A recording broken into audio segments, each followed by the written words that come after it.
আসসালামু আলাইকুম। Hello viewers, আশা করি সবাই ভালো আছেন। আজকে আবার আপনাদের সামনে নতুন আরেকটি ভিডিও নিয়ে আসলাম। আর আমরা গত যেই ক্লাসে ভিডিওটি দেখিয়েছিলাম সেটা হচ্ছে অটোক্যাড পেজ সেটআপ 2022 যে অটোক্যাডটি রয়েছে, এই যে আমরা এখানে আগের ভিডিওতে পেজ সেটআপ সম্পর্কে আমরা শিখেছি। তো ইনশাল্লাহ আজকে আমরা কয়েকটি কমান্ড শিখব।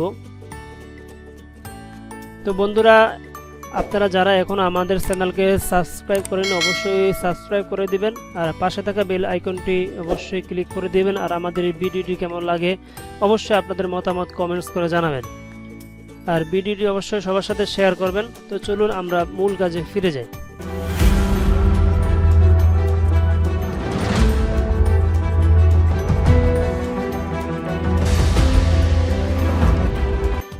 তো বন্ধুরা দেখুন, আমরা গত ক্লাসে আমরা এই যে এতটুকু পর্যন্ত আমরা শিখেছিলাম যে একটা 20 ফিট লাইন নেওয়ার পরে এবং আমরা ডাইমেনশনের লিনিয়ার দ্বারা আমরা কি করেছি, এই যে এই মাপটি 20 ফিটের মাপটি দিয়েছি। তাহলে আমরা কয়টা কমান্ড শিখা হয়ে গেলো, একটা হচ্ছে গিয়ে ড্র টুলবার লাইন কমান্ড, আরেকটি হলো আমাদের ডাইমেনশন টুলবারের লিনিয়ার কমান্ড। আমরা দুইটা কমান্ড শিখা হয়ে গিয়েছে ইনশাল্লাহ। তো এখন আমরা শিখব গিয়ে ড্র টুলবারে আমাদের যে দ্বিতীয় যে কমান্ডটি রয়েছে সেটা হচ্ছে কনস্ট্রাকশন লাইন। সেটাকে কনস্ট্রাকশন লাইনও বলা যায় বা এক্স লাইনও বলা যায়। এই যে দেখুন, এখানে আমরা মাউসটা কমান্ডের উপরে রাখলে আমাদের সেই কমান্ডের নাম চলে আসবে। আমরা যদি ড্র টুলবারে যাই, ড্র টুলবারে দেখুন এই যে লেখা আছে কনস্ট্রাকশন লাইন। তো দেখুন কনস্ট্রাকশন লাইন আমরা কিভাবে ব্যবহার করব। কনস্ট্রাকশন লাইনটিকে কয়েকভাবে ব্যবহার করা যায়। তো একভাবে হচ্ছে গিয়ে যে আমরা একটা হচ্ছে হরিজন্টাল, ভার্টিক্যাল এবং হচ্ছে অ্যাঙ্গেল, আমরা কয়েক সিস্টেমে ব্যবহার করা যায়। তো এখন আমরা দেখাবো ফার্স্টে হরিজন্টালটা। তো হরিজন্টাল যদি আমরা ইউজ করতে যাই কীভাবে ইউজ করব, আর কনস্ট্রাকশন লাইনের শর্ট ফর্ম হচ্ছে XL, এন্টার। এন্টার দেওয়ার পরে আমরা যদি হরিজন্টাল লাইন ইউজ করতে যাই তাহলে আমরা দিব কিবোর্ড থেকে H এন্টার। H এন্টার দেওয়ার পর দেখুন আমাদের লাইনটা কি হরিজন্টাল। আমরা মাউস দ্বারা যতবার ক্লিক করব আমাদের লাইনটি সব হরিজন্টালে আসবে। তো আশা করি সবাই বুঝতে পেরেছেন যে কনস্ট্রাকশন লাইনে আমরা হরিজন্টাল কিভাবে নিব।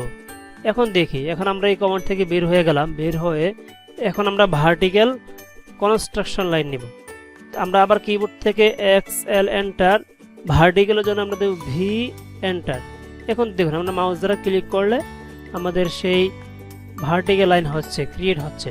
তো এইভাবে আমরা যখন কলাম লেআউট, বিম লেআউট করব তখন আমাদের এই কনস্ট্রাকশন লাইনটি ব্যবহার করা লাগে। তো এখন আমরা কি করছি, দুইটা ফরম্যাট দেখালাম, একটা হচ্ছে ভার্টিক্যাল, একটা হচ্ছে আমাদের হরিজন্টাল। তো এখন দেখাবো অ্যাঙ্গেল, যে আপনি কত ডিগ্রি অ্যাঙ্গেলে আপনি নিতে যান সেইভাবে আপনি কনস্ট্রাকশন লাইন ইউজ করতে পারবেন। তো সেটা হচ্ছে গিয়ে কিবোর্ড থেকে XL এন্টার, অ্যাঙ্গেলের জন্য দেব A এন্টার। এখন দেখেন এখন আমরা কত ডিগ্রি অ্যাঙ্গেলে আমরা কি সেই লাইনটি নিব। আমি নিলাম 30 ডিগ্রি, 30 দিয়ে এন্টার দিলাম। দেখুন আমার এখানে 30 ডিগ্রি অ্যাঙ্গেলের একটা কি কনস্ট্রাকশন লাইন চলে এসেছে। এখন দেখেন এটা আসছে আমার কি লেফট থেকে রাইটের দিকে গেছে। এখন যদি আমরা রাইট থেকে যদি লেফটের দিকে নিতে যাই তাহলে আমরা কি করব, দেখুন তাহলে আমরা মাইনাসের মান দিব। XL enter, A enter, -30 enter. এখন দেখুন এই যেটা আসছে আমার কোন দিক থেকে, রাইটের বটম থেকে লেফটের আমাদের কোথায় আপারে চলে আসছে। তো এইভাবে চাইলে আমরা যে কোনো অ্যাঙ্গেল ইউজ করতে পারবো। এখন আমরা আরেকটা মান দিয়ে চেক করি, XL এন্টার, A এন্টার, আমি দিলাম 60 ডিগ্রি এন্টার। এই যে দেখুন আমার 60 ডিগ্রি অ্যাঙ্গেলে এই লাইনটি ক্রিয়েট হয়ে গেছে। এখন যদি আমি আবার যাই XL enter, A enter, -60 degree, তাহলে দেখেন এই যে এদিক থেকে আবার কি আমার -60 ডিগ্রি এদিক থেকে চলে আসছে। তো আশা করি সবাই বুঝতে পেরেছেন যে কনস্ট্রাকশন লাইনে আমরা কিভাবে ভার্টিক্যাল, হরিজন্টাল এবং অ্যাঙ্গেল ইউজ করব। তো আশা করি সবাই বুঝতে পেরেছেন অনেক সুন্দরভাবে যে কনস্ট্রাকশন লাইন আমরা কিভাবে ব্যবহার করব। আর লাইন তো আমরা শিখেছি জাস্ট একটা লাইন দ্বারা। এখন লাইন যদি আমরা দেখুন মাপ ছাড়াও আমরা কি এইভাবে লাইন ক্রিয়েট করতে পারি ইচ্ছা মতো। এটা হচ্ছে আমাদের কি কোনো ডাইমেনশন নাই। এখন যদি আমরা ডাইমেনশন দিতে যাই তাহলে দেখুন আমি যদি এল এন্টার এই দিক থেকে যদি আমি ধরেন দিলে 50 ফিট এন্টার, তাহলে এই যে দেখুন এটা হচ্ছে আমার 50 ফিট একটা লাইন। তো ইনশাল্লাহ আশা করি আপনারা বুঝতে পারছেন লাইন এবং কনস্ট্রাকশন লাইন আমরা কিভাবে ব্যবহার করব। তো তারপরে আরেকটি কমান্ড রয়েছে পলিলাইন। দেখুন আমার এই যে 3 নাম্বার যেই কমান্ড রয়েছে সেটা না হচ্ছে পলিলাইন। পলিলাইন আমরা অনেকভাবে ইউজ করা যায়। লাইন এবং পলিলাইন আমরা সেম কাজে ইউজ করতে পারি, কিন্তু লাইন যখন আঁকবো আর পলিলাইন যখন নিব তখন দুইটার মধ্যে একটু ডিফারেন্ট থাকে। পলিলাইনগুলো থাকে জয়েন্ট আকারে আর আমার লাইনগুলো থাকে সব পৃথক পৃথক আকারে। যে দেখুন লাইন, এর একটা লাইন, এটা একটা লাইন আলাদা আলাদা। কিন্তু যখন আমরা সেমভাবে যদি আরেকটি আমরা এরকম শেপ নিতে যাই পলিলাইনের মাধ্যমে, তাহলে দেখবেন পলিলাইনটা পুরোটা একটা জয়েন্ট আকারে থাকবে। যেমন আমি ধরেন আবার নিলাম পলিলাইন, এখন আমি একটু কাজ করি।